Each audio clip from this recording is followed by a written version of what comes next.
To all who come, welcome. Disney is a time machine that takes us back, connects us together, and shows us that not even wishing upon a star ever gets old. Now come sit with your friends, Jonelle, Sean, and Megan as we deep dive into the heart of Disney. Hi, friends! Welcome to Friends of Disney. And happy Christmas week. Happy Christmas week. Happy Hanukkah. Happy holidays. Sure. Okay. Hey, we can't be... Is it exclusive? We're not exclusive, we're inclusive. We just happened to watch a movie about Christmas. Another one. Another one. You could say a trilogy of Christmas movies. Plus one Christmas movie episode. Excuse me. But anyways, yeah, so Santa Claus 3, The Escape Clause. Different clause than the last two. Mm-hmm. Different contract. Yes. Jack Frost nipping at your nose. Okay, so this one was my sister, brother, and I's favorite out of the three Claus movies. As in, like, growing up, or like it is your favorite of the three? Growing up. Okay. Look, I can't remember the reason why we liked it so much, but like the one that was like the one scene that was my coat is like caught on my watch. Okay, the one scene that I remember very vividly is that scene where she goes, "Jack Frost nipping at your nose," and then he's just like, "Ooh, sing it again," and I was like, I always thought that was kind of weird. I was like, please stop. It's the Mufasa effect. You think if she said that enough, he would warm up? Maybe she just needed to sing it over and over and over and over again. That'd be hilarious. No. Let's... No, I like that the hug warms him up. That's really cute. Then we know what else warms him up. The oven? We'll wait until after. I'm going to have questions for you because I don't know what you're trying to get at. But anyways. See, we're not a... that was definitely more than a PG-13 joke. Which is totally why I went over my head because I'm totally under the... Hey, it went over my head. Mind in the gutter, Jack Frost nipping at your nose. I don't know. Yeah, you're lost me on that one. Noses. There's no innuendo with nose. Okay, so what did you think about this movie? Like, out of the trilogy, which one is your favorite? The second one. Second one. See, my thing is the second movie has... It's cute. More of the heart of the franchise. This one, it has too much... Chaos. Chaos, but also, like, it has too much, what's the word I'm looking for? It's like, it's too tense, too on edge. I think I have, like, I get what you're trying to say. Okay, so back in the day, I'm talking back in elementary school. Dun, dun, dun. Great, 15 years ago. We were talking about... It had to be longer than... 15 years ago. I'm 25. That puts you 10 years old. Yeah, but I was not in kindergarten at 10. You said elementary school. I thought you said kindergarten. Elementary school. 15 to 20 years ago. We're old. Oh, yeah. Anyway, I have a baby. Yeah. Anyway, so You're like, I literally carried a child. It gave birth. yeah, and that child is like a year plus old. So yeah, that makes sense to me. Anyway, so we were talking about story structures, and we were talking about like how in every story there's an antagonist. And we're like, oh yeah, like superheroes versus villains. And my teacher was like, I mean, yeah, there's like that, but in all stories there's supposed to be a villain, right? So like in the first one, it was human versus nature. Not as in like Mother Nature like fighting someone, but like Scott had to fight his own nature to become Santa Claus. Scott versus fate, if you will. Then there's like then there's the literal like human versus nature. I think of that one guy who had to like eat off his arm or something because he was stuck in the boulders. That's like literal human versus nature. Then there's like human versus time, right? You only have so much time left. In my head, I think of like Legend of Zelda, Majora's Mask, where you have 3 days to save the world. And Or, the second movie where he only has X amount of days to get a wife. and so this is like the one movie that's like Scott versus another human. And because it's like it's not superheroes. I guess against a legend. Yeah, but like Scott versus another legend where they're on the same playing ground, question mark, where it's like they're both quote unquote immortal. They're both have powers and like they both like exist outside of normal human nature. And yet they're mostly human. And so we get to see what happens when Scott is versus another one of like the council. And I feel like that's why it's so like on edge because there's just something about human versus another human that just Well, he's a classic villain. He is a classic villain. Just why'd they make... Okay. They give... What? I get it. But at the same time, business is not actually supposed to be this greedy. Because of the fact that Jack Frost becomes the businessman and explicits the North Pole as an entertainment factory. Exploits. I forgot what I You said. said explicits. Oh. Well, friends, you're getting after our Jonelle vocabulary, which is... Yeah. We normally get that. Yeah. It's a little bit more off today than usual. Anyways. But besides that point, you have a very compassionate and gracious Santa who is always giving gifts and always thinking about others' needs versus Jack Frost, the business owner who is corrupt and thinking about himself and bringing in money and things like that. But I don't like...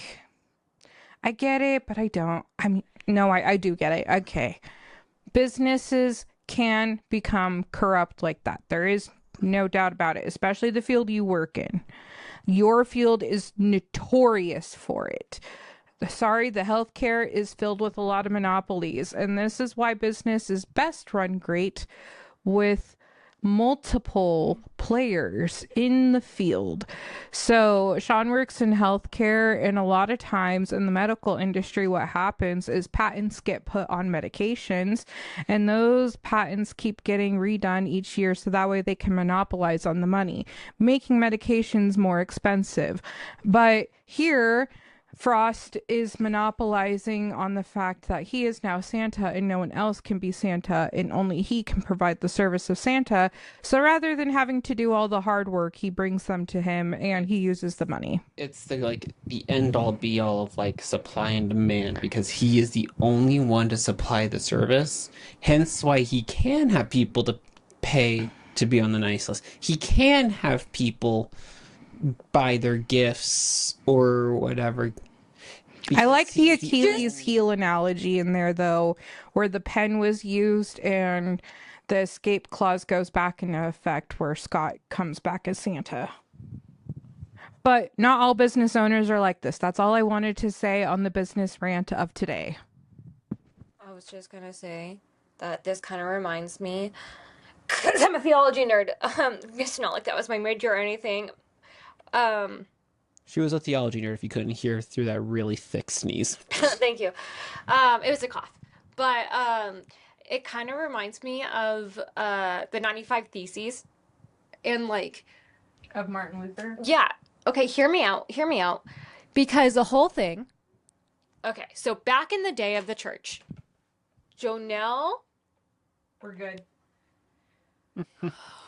Continue on, hun. back in the days where there was only one church, which was the Roman Catholic Church, they had this thing called purgatory. And it was like this belief that like it was like the place where you basically worked off your sins.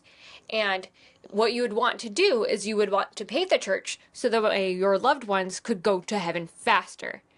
And so Martin Luther, who was this guy who was in Germany, he was chill. He wrote basically these 95 theses. Basically just think of like a short essay about why that should not be a thing. And he nailed it on the door of like the main church, right? And he was also a monk, which is really important to know. So he like knew his Bible. Like that's all they did. Go to Jesus school hard. Yes, basically. And I love Jesus so much that I'm not going to get married and or have kids. And then the church was like, how dare you? And he was like, okay, I'm going to go on the run. And then he ended up having kids with a nun. Anyway, but it reminded me of that in the movie because Scott is like, why are they buying their way up the nice list? Okay, now I see where you're trying to make the connection. Yeah, so it was basically like you can buy your way onto the nice list, and it's like no, that's not how it works. And so I thought that was pretty funny. Dad, don't do that. See, and guess what? Zootopia ripped this off from this movie. huh? Zootopia Yeah. has a scene where Judy Hopps has a pen and records Nick saying something and plays it back for him to like yeah. blackmail them. And I'm just like, Disney used the same book twice. Did we all notice this? Just remember that Zootopia stole it from this movie. Yeah, that's what I meant. Okay. Yeah. Which is fine. It's their movie, so they can steal it from it all they want. But they do have to credit themselves, believe it or not. When I was in school, if you literally have already written a prior paper and you reference to a prior paper you have written, you must reference yourself on your bibliography to your prior paper you had written. So you have to reference your own damn self. If I write the same paper based off of that paper, do I have to reference that paper in this paper that's rewritten from that? Yes. Yes. Anyways, see, It's a never-ending circle. something that makes me upset with this movie, story-wise, just not actually like as the movie, but like, The baby? remember how? No, nothing with the baby. Remember how last week I told you guys like how in the Santa Claus's TV show, they like it seemed like Scott was like the first human to become Santa. He was like chosen for this. Yes. It makes the events of with Jack that much worse. Because Spoilers. beforehand, Santa was an immortal figure. So, obviously, Council of Legendary Figures, all completely the same playing field. Santa, now Scott, is like the first human Santa. Now on the Council of Legendary Figures. Yes. I do have a question about this. Mm-hmm. Because there's the famous snow globe room. And we see there's more than 2 snow globes. Yeah. Then who do the other snow globes No, belong to? there are a lot of other Santas. You see them all in the Santa Clauses because there's been different iterations. Krampus, Saint Nick. So were they all the same person? Or were just... I don't know the concept. I'd have to rewatch the show. Okay, But sorry. what makes me really frustrated over it is that it's probably safe to assume that all the other legendary figures are their eternalness. Because like we literally have Father Time, Easter Bunny with like how many thousand offspring? Like we see, so the chances are they are the only ones to have existed, or there are immortal figures. So Jack Frost literally took advantage of the human experience to F over Scott. Like he literally, it was more than just simple manipulation. It's not like he was like, oh, another legendary figure, let me try and get in his shoes. It was, this is a now human legendary figure and uses the human experience against him. distrust in his family, everything else. It's not like, oh, I'll go back to my prior life with the immortal Santas. He was the first one. The escape clause was made for him. Mm-hmm. So it was literally just this giant chain of events of I want to cause him to doubt himself. Like he literally went way more villainy than we realized that he did. When you bring that context in, and it makes me sad because to take advantage of the human experience, which is a very unique experience, sucks. You know what I mean? What would you say your human experience is? What do you mean? Y'all- You're going philosophical, so what the hell do you mean? Exactly. What does that even mean? The human... What does your human experience mean? It's not my human experience, it's the human experience. It's But things that are here's the unique- thing. It's things that are unique to being a human. Exactly.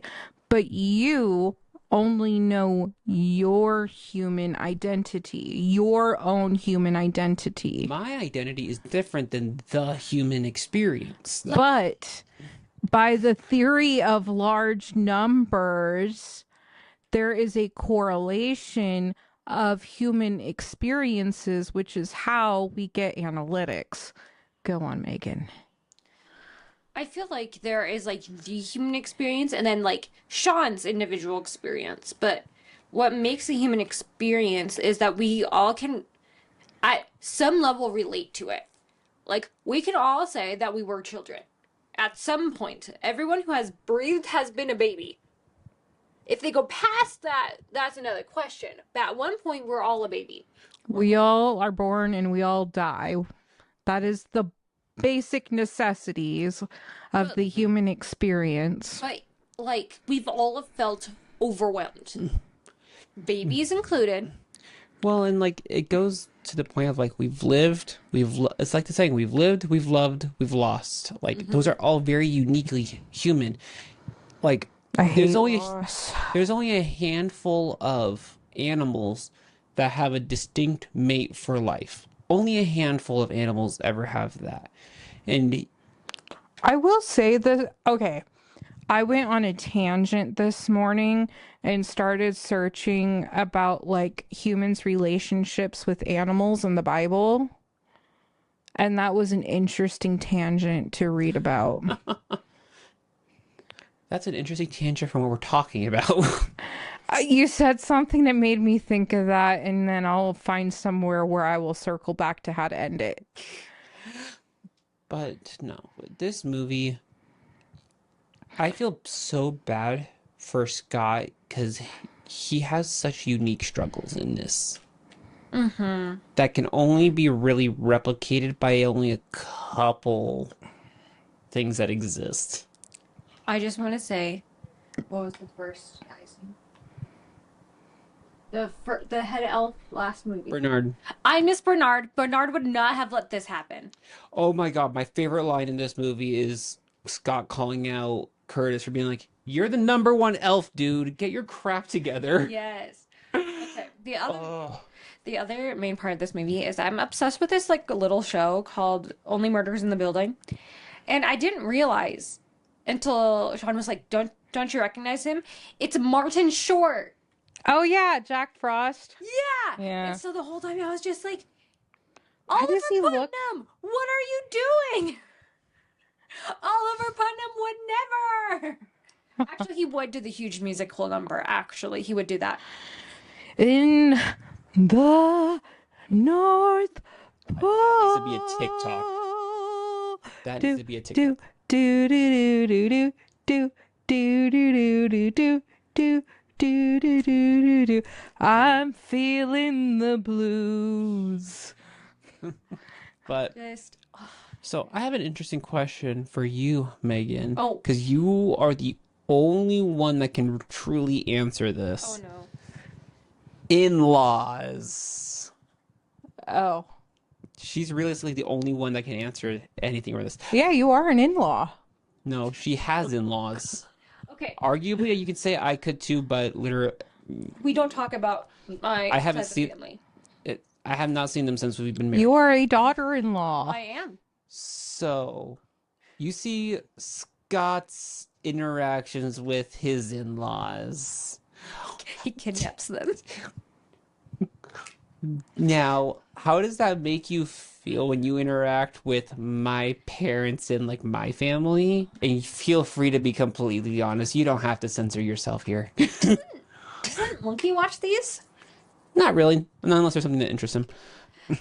Hi, Monkey, if you're watching. Okay. Make sure you text Megan thoroughly.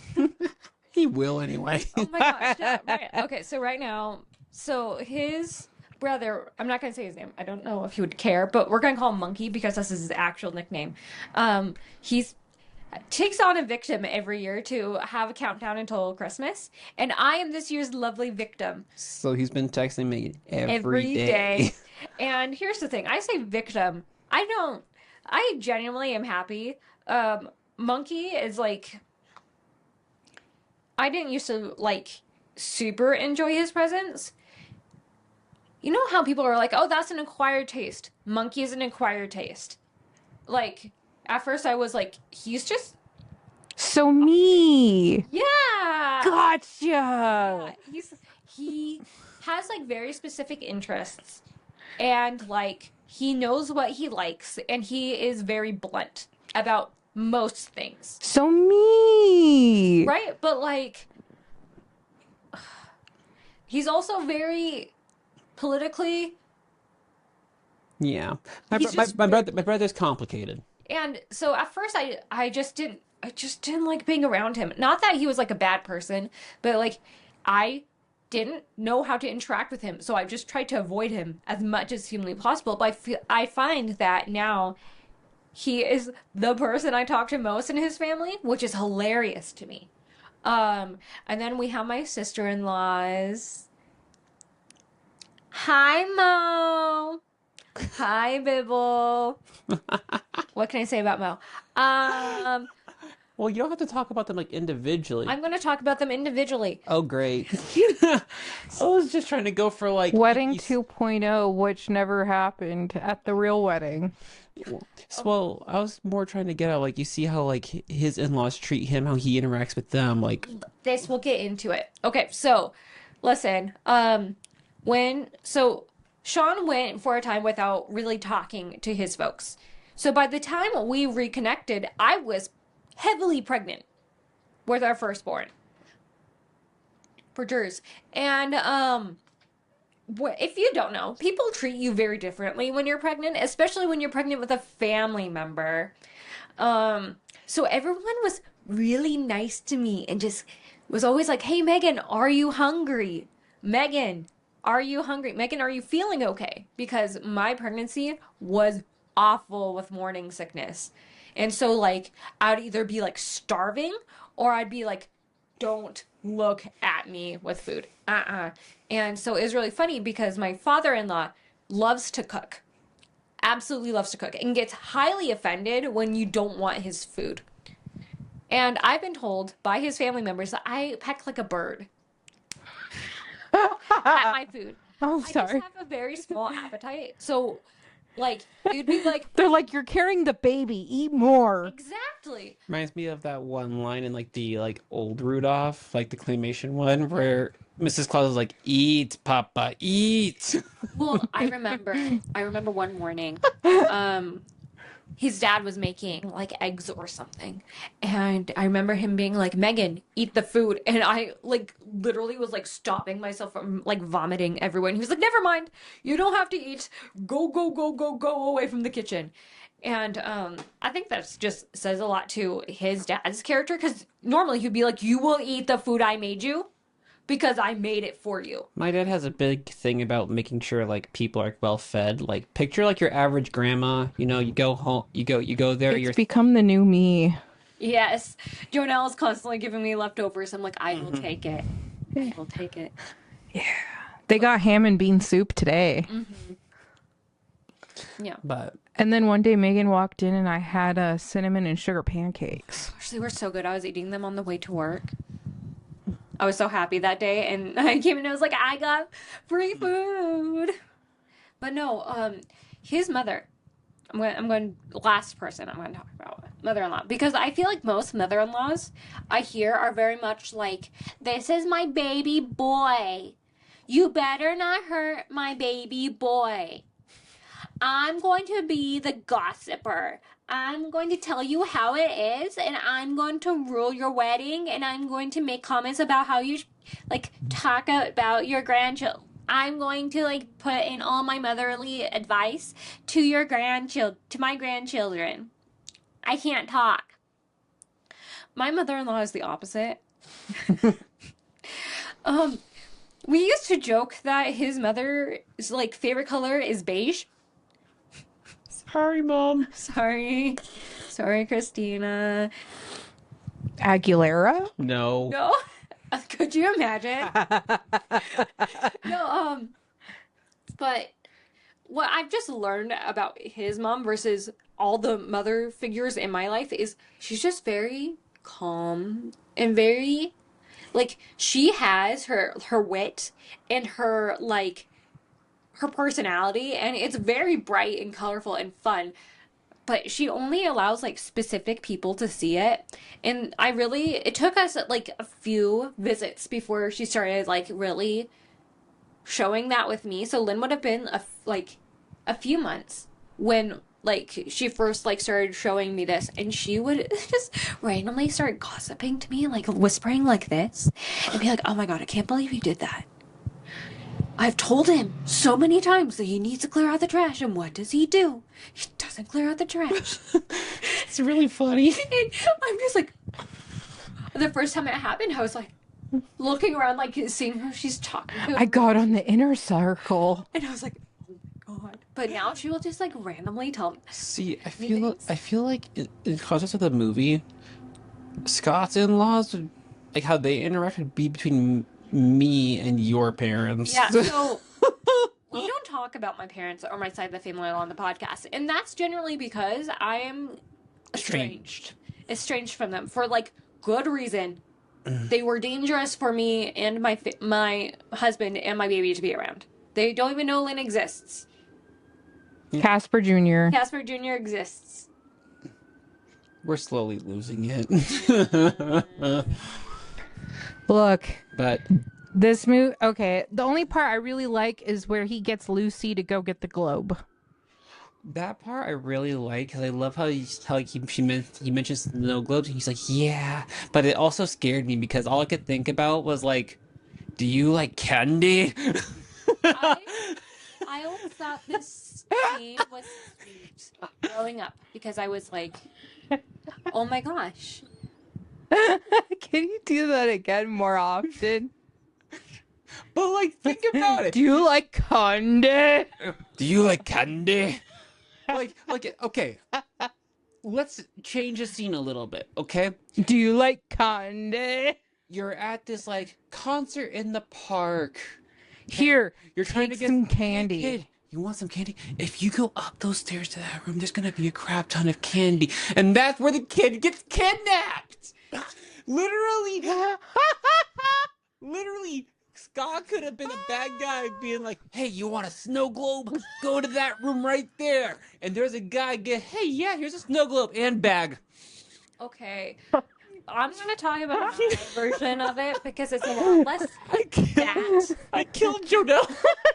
It's a lot less that. Okay, the part that I laughed the most about that scene, though, is the Red Deer label for Red Bull. It's Red Deer. Oh, no, it was reindeer. No, it was Red Deer. It was Red Deer. Okay. Because he had to push the D in red. For the fireworks. Pew, pew. Go, Megan. Thank Save us from this. So I thought it was really cute, because he's taking the information he learned not only at Santa, but as Uncle Scott. Uncle Scott. And he used that to talk to apparently someone who he has a crap relationship with in this timeline, connects with her, and then sends her on something she would probably wouldn't have done otherwise. But see, the last movie, though, Lucy had the most faith in Santa. Yeah, but like... And she still had the most faith in Santa in this one. Did you know that there's a plot hole in this movie? A major plot hole? So, I wanted to take a time traveling back to the first movie. Oh, is this where you hear the knock? Or like, okay, so this is the part that I was paying attention to. Okay, I wish to not be Santa Claus at all, type of thing. Woo, and then you're at the Claus. Okay. I love how they described it, and like the guy's going woo, and Rick Ross is like, bro, what the actual are you doing? Woo. Okay, continue. At all. Okay, no longer Santa. And then in the first movie, I swear in the first movie, Scott hears a noise, like a... It's something on the roof. Yeah. Yeah. But at that same time, with the roof and Santa falling down... Okay, do you ever think about this in the continuation of timelines like this? Okay, because the two of them obviously landed in the snow together and were fighting, so there was kind of like that grunt at the same time. You're wondering if them fighting was the noise that he heard to begin with. Yes, but then the other part that I wonder is like, okay, so if the fabric of time is really so magically sewn that if you alter one thing, it alters a lot of other things. It's the butterfly effect. Yeah. But like, was this intentional? Like, if we are to watch the scene scenario over and over and over again, would we continue to see Jack Frost and Scott fight for the coat, and then 1 minute Frost will get it, and then poof, it comes back, and then that's when Scott comes out and puts it on, which is why Santa, I guess, technically wasn't in the coat. Look, I think I see where you're going at. Yes. I don't think it works out that way. Because like, if life played out as a movie, would the movie be the same every time? I see what you mean. That's not the plot hole. I know it's not the plot hole, but you know what? That's what I'm thinking during the movie. The plot hole is when Scott puts on the coat. Because if you remember, Santa goes down, disappears. He grabs up the Santa stuff and goes up to the roof with Charlie. And then he yells to Charlie, "Let go!" and falls, still in his underwear, into the back part of the sleigh. And they get brought to another house where he puts on the coat. Mm-hmm. In this movie, he just puts it on. If they show him putting on the coat at the same house when that is not what happened, it's a plot hole. They should not have been able to see him put that coat on. They should have seen him leave. Sorry. Unless it was like next door. Like, imagine, like, the reindeer being like, you remember the cul-de-sac I grew up in, right? Yeah. So it's like, for those who don't know what a cul-de-sac is, it's like literally a circle of, like, houses. So I'm imagining, like, Santa Claus is at my point, and then it flies next door, where you can still technically hear and see Santa take off the coat, put it on at the next house over. So this sounds dumb. Yeah. But cul-de-sac, how I think of it, is like, you know, the marble sack bag. Mm. Because you have a sack and it holds things in there, except it holds the houses and the cars. Okay, that's cute. That's an interesting way to think about it. And then you can yeet yourself right out of that sack.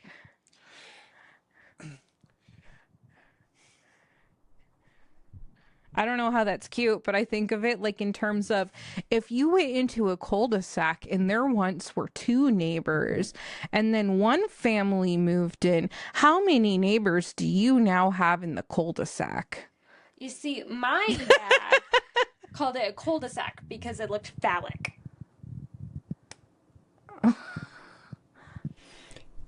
Everything with your dad is phallic. Everything with my dad is phallic.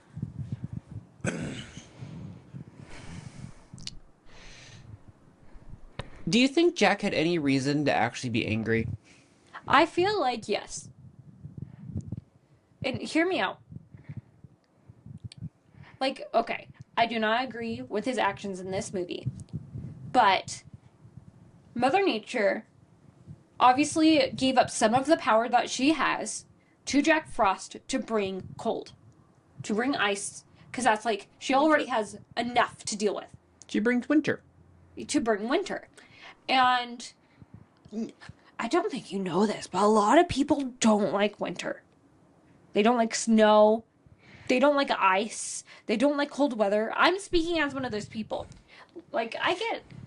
Yeah, no, I would rather live where it's nice and warm all the time. But I don't. And so I feel like... Frost is like the paralysis. It's the anesthesia to life. Yeah. And a lot of people don't like it. And I can see why he would be upset. Like, bro, I brought winter. And people being like, boo! This is the worst. We can't go outside. It gets darky, like earlier in the day. But you get snow. But you get, and then like Jack Frost is like, I bring snow. I bring snow days, and like adults are just like, oh, this is the worst. And like only the kids really enjoy it, and I could see how like that could just feel bad, especially with everyone else. I don't know if Father Time necessarily gets like super glowing reviews, or like, but like think about it, Santa. Everyone loves Santa. I've not met one person who does not like Santa. Let's think about the Sandman. But Sandman brings dreams. so, Cupid brings love. but here's the thing that bothers me. So, like, one, we can obviously see that the legendary figures parallel very closely to Rise of the Guardians, almost 1-to-1. Because we have the Easter Bunny, we have Santa, we have Sandman, we have the Tooth Fairy. But the thing is, like, it's more than just holidays. Like, let's take Mother Nature as an example. Mother Nature gets more talked about as a concept than a person. Ooh, let's also not go, or I said, let's also go into essentially Mother Nature used as a figure for weed. But, like, Like, that'd be pretty funny. like, Because they do use her as like the embodiment of marijuana. now, like, Easter Bunny, obviously, Easter. Obviously, Cupid is more associated with Valentine's Day, whatever. Father Time, we don't really know what he does. Realistically, we don't know what he does. But it's... I want to add that most of these, like, legends, as I'll call them, are born out of human desire to explain things. The Greek gods were invented by people who were like, I don't understand why all of a sudden there's I scared myself. winter, and then there's like, or like times where plants don't grow and plants do grow. And then someone was like, here's a story about why a mother gets really upset and won't let like crops grow because her daughter goes away for like half the year. And then the daughter comes back and she's happy again. The goddess of shrooms. Demeter. Father Yes. Time is like people's like their best explanation of why time moves the way it does and like why that happens. Mother Nature is like based off of like Gaia, like the goddess of like literally the earth, and just like it's an expression of like, oh yeah, Mother Earth, but like it's people trying to understand the world around them without having science to back them up before it was time to do so. And I feel like there's always, or at least from my understanding, besides like summer, really, there's like a holiday that helps like a major holiday in like each bracket, each season. Because we have Halloween in fall, which is not represented. And Thanksgiving. And Thanksgiving. Then we have Christmas, which is Santa Claus. Then we have spring is Easter, and then we have summer. What do you think Thanksgiving figure would be? Because it would either be a turkey, a pilgrim, or a Native American. 2 problems with that. 1, I didn't get to finish my thought. Second off, Thanksgiving is American. Also, sorry. But like, It made a fun whooping sound. I know it did. My thing with Jack Frost, though, is I don't feel like he has much reason to actually be upset if you look at the other legendary figures. He just wants attention. Sandman sleeps all day. He's mad because Santa gets Christmas. One holiday. He gets the entire season of winter. After Christmas, it's still winter. It's still all Jack Frost. Before Christmas, it's Jack Frost. He gets New Year's, man. I feel like for him, it's less of a I want to be him and more like he just doesn't value himself. He has a lot of personal issues going on. I Yes. feel like he just wants recognition. And Santa gets all the recognition for winter. He wants attention. Yeah. But Father Time said it best. Like, he heralds the season. Christmas doesn't happen without Jack Frost bringing wet Well, I mean, we had a dry Precursors. Christmas last year. I mean, what Sean's meaning is like the cold weather for this part of the world. On the other side of the world, it's really warm for Christmas. This is true. This is why Christmas in July is a thing. Or Christmas in Australia is just warm. Talk about winter. But Talk about winter. But like again, you look at all his powers, all his things, and you're like, you're really just wanting to give everything up for the one day? 2 days. I'm going to say Christmas Eve. Like 48 hours. Like, you're still a legendary figure in your own right. You're still part of this huge, crew. Can you actually bring up whether or not someone knows who Sandman is? I didn't grow up knowing who Sandman. I was literally like, why is the guy sleeping? Until I eventually saw Rise of the Guardians and learned who Sandman was. But like, Sandman is one of those where it's like, nah. I know why he's a good thing. Trust me, I want to have good dreams too. But nah. Okay, you know what's funny on the topic of Sandman and good dreams? Native Americans definitely have like a spirituality connection with a dream catcher there for your sleep and to catch the bad spirits. I've always gotten nightmares with a dream catcher, which I think is actually a Native American lore for something. But you're putting too many good. I think you're putting the wrong intention behind the dream catchers. They're catching all your good dreams. dude, I would love a good dream. So I stopped sleeping with dream catchers in my room, even though they were made by sacred people on the land. Because I just kept getting bad dreams, and I'm like, I don't know what to do, but I don't want to get rid of the thing because that will also haunt me. But this is also haunting me every night in my sleep. Oh my gosh, I kind of relate, but it's like different. My birth mother.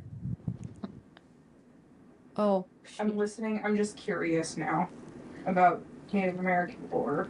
got us like little Buddha statues, and like it was very sweet. I still have mine. But I grew up in a Christian household, and I thought that like it would smite me down, and I felt really bad. And I put it in like a little like basically keepsake box. I was like, I don't want to get rid of it, but I'm afraid if I have it, God will strike me down with lightning. Oh, I was He always said like don't have any other idols, and I was like, I'm sorry. I was always fascinated by dream catchers. And once upon a time, dream catchers were actually a tool used to like see a person's memories. Of course they were. Sorry, I love that show. So according to Google AI, good dreams pass through the center hole and gently slide down the feathers to the sleeper. Bad dreams, nightmares, get trapped into the web and are destroyed by the first rays of sunlight. Interesting. And some believe if a dream capture is made with negative intent or held by many people, it can hold bad energy. The placement directly over your head might attract negative dreams. Placing it near a window entryway to catch them away from you is suggested. So that's interesting. Apparently, because I did keep it above my head. So apparently I need to keep it by the window. And To the window. to the walls. Yes. Sorry, put it in my head. And then some spiritual traditions view dream catchers as connecting to other realms. Ooh. Something I find interesting about the legendary figures is that there's some that we didn't see that we know should be there. Headless Horseman. I'm referring to The Headless Horseman was there? Saint, No. I was like leprechauns St. or Patrick. St. Patrick's Day, which, granted, as we learned this year, leprechauns are a part of St. Patrick's Day because of Disney. But like let's say use Rise of the Guardian like logic, where it's like Tooth Fairy's all about like memories, or Santa's all about like wonder, big eyes of wonder. The big thing with like leprechauns is Mischievousness. Oh. it's luck. Not because fun has to do with Jack. It has to do with luck. That's the whole thing. You're lucky clover, lucky horseshoe, lucky Getting gold pinched. coin. Yeah, maybe a pinch or two. I don't have green on, so stay away. But there's there's a character in the Santa Clauses as well. That her name is La Befana. She's like also known as like the Christmas Witch. She was actually a legendary figure as well, but because of issues with a character that got coined as the Bad Santa, she actually left so that way she could help the elves to stop him. Because as they said, their powers don't work on other legendary figures. So she actually left so that way she could help the elves with Bad Santa. I wonder how many like other legendary creatures are like exist within the world of the Santa Claus that aren't a part of council. So sometimes I just kind of wonder, and I've been thinking about this recently as like more studies of younger generations come out, how Gen Z were like pretty stronghold against everything coming our way, and we're really trying to fight for what we believe in, and you know, having human rights and basics that like as that. The true America. Yeah. But then we have Gen Alpha, the iPad babies, and don't know how to write, barely know how to read sometimes. You know, there's a few intelligent ones, but in general, most of them are pretty dumb. And I mean this with all love. Please get an education and please do some soul searching for knowledge, because I'm terrified. And this is where I'm going to end the talk. But when I look at the overarching theme of this, I'm just kind of like, okay, so we're going to have one good generation to help all the stupid ones ahead of us. So we're going to help all our stupid siblings, okay? Now, hear me out. We've helped all our stupid siblings. They're not going to help their future generations. So, to the point where they can't reproduce technology anymore because they don't know how to operate their own technology, will civilization lose itself and go back to traditional tribes? And then will someone have to re-philosophize the thought of bringing in technology again because of a lost tradition? That was a wobbly bicycle on how you got there.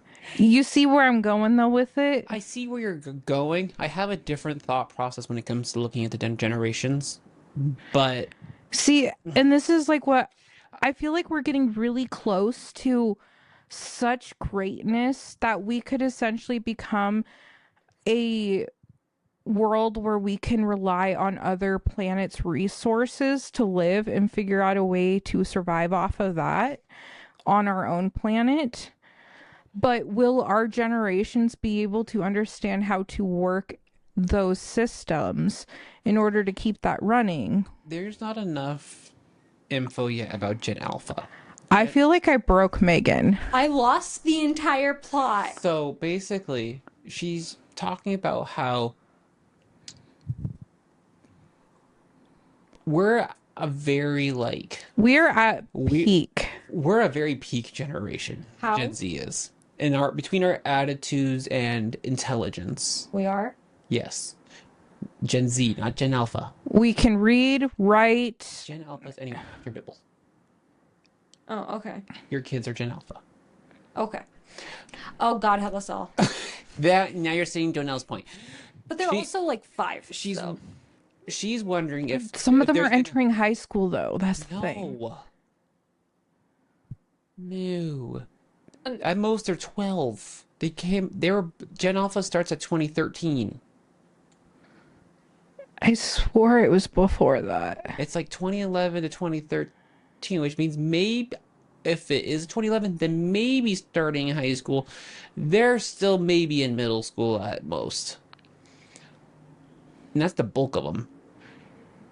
But to her point, she's wondering if there's going to be a regression of human advancement towards tribes where these types of mythologies and legendary figures come about versus if the rate we're currently going at with our generation continues, will we reach a point with technology to reach other planets, use those planetary resources, those types of things? Am I getting that correct? See, I think we have the capability to do that. I think we very much have the capability to go to other planets and utilize their resources to start becoming not just a planet surviving system, but a solar system surviving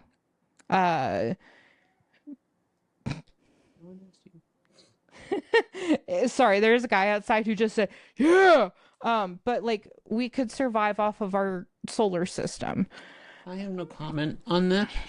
But besides that out of world thought there, if our future generations cannot read and they cannot write, how are they supposed to sustain these systems if they cannot? We haven't seen much of Gen Alpha yet. We don't know. And my own theory on the generations is that based off of the baby boomers to now, we alternate the extremities of the generations. Because if you look at the baby boomers and you look at the millennials, you can see similarities between the two. But if you look at Gen X versus Gen Z, this is where I'm kind of connecting the two, though, is if you notice, there's always a circle, there's always patterns. So we've reached the peak of civilization where we have learned how to maximize our product and efficiency from keeping track of all of our documents, learning how to write, read, and think and apply our knowledge, right? So, and our lower class of the civilizations had stories told from those who were great. So if we're at the peak and going towards this downfall, towards a civilization that is not as known to be writing down their own stuff in school or reading their own things and thinking their own thoughts, we're probably going to have more of a tendency for future generations to not be reading and writing, but going towards these oral traditions. I disagree with this strongly. This is one of those I wonder type of things, because what it comes down to is it comes down to the will of the people. Do they choose to learn and adapt, or do they choose to not learn and fall below? Problem is you're basing it off of I'm being very cynical towards Gen Alpha and future generations when we know when Gen Alpha's barely existed. There's not a lot of good statistics going on with their education, though. But the thing is that rise and fall constantly happens.